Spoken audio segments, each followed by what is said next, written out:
देख रहे हैं अब तक न्यूज चॅनल। ही मूलभूत सुविधा जर त्या लोकांना दिली तर आमच्या भागाचं गोरगरिबाचं म्हणजे गरिबी कमी होईल आणि त्या मोठमोठ्या डीपी रस्ते कमी होतील, ओपन प्लेस कमी होतील। दुसरा माझा विषय असा आहे ताई, आपण केंद्रात आहे, आपल्या हातकरी आता आपण एक गोष्टीचं बारकाईने लक्ष ठेवा।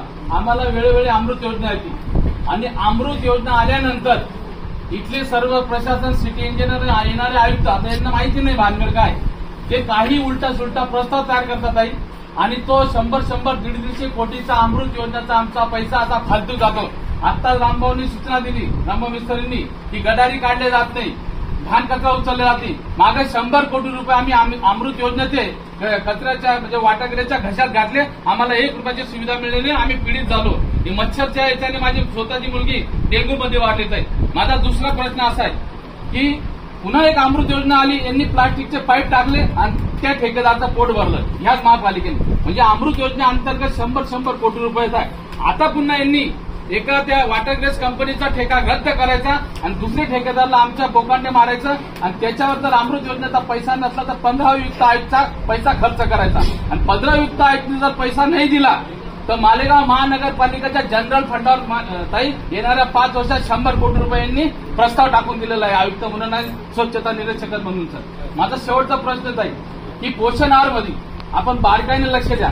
सगळ्यांनी या ठिकाणी मुलांसाठी पोटतिडकीने आपले विषय मांडलेले। पोषण आहार मध्ये खूप मोठा भ्रष्टाचार आहे, चोर पकडले जातात तरी मालेगाव महानगरपालिकेकडून कारवाई होत नाही आणि जेव्हा होती तर एका ठिकाणी म्हणजे 2 चोऱ्या होता, एकावर गुन्हा दाखल होतो आणि एकावर गुन्हा दाखल नाही होत। ही आपली मालेगाव महानगरपालिकेच्या प्रशासन आहे। म्हणजे मी मोकळेपणाने सांगतो, मालेगाव महानगरपालिकेतले प्रशासनातले काही लोक जे ते पार्टनर या ठेक्यांमध्ये आता 1%, 2% आमच्या मालेगाव महानगरपालिकेत राहिला नाही ताई, आता डायरेक्ट ठेक्यामध्ये पार्टनरशिप चालू झालेली।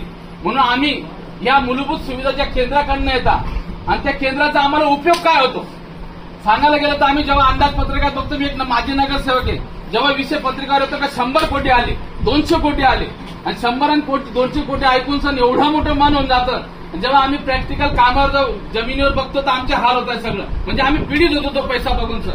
म्हणून या सगळ्यावर आपला अंकुश पाहिजे आणि याची रोलिंग घ्यावा। मी रेकॉर्डिंग करून ठेवली आहे ताई, मी येणाऱ्या पुढच्या वेळेस आपल्याला हा प्रश्न पुन्हा विचारू, तुम्ही यांच्यावर काय कारवाई केली, यांच्याकडनं काय कामं करून घेतले। तर आता आमची माझी नगरसेवक एजाज हे सब बकरी बाजार आहे, तर अशी बकरी बाजार याला नाव दिलं नाही पाहिजे। याच्या आमचं समाधान झालं पाहिजे, आपण बारकाईने लक्ष द्यावा अशी आपल्याला विनंती करतो। आणि आपण आलात आणि पहिल्या टर्म मध्ये आपण आढावा बैठक घेतली, आपल्याकडनं म्हणजे आपल्याकडनं आम्हाला अपेक्षा आहे की आपण खरंच सक्षमपणे काम करून दाखवा, ही आपल्याकडनं मी अपेक्षा करतो।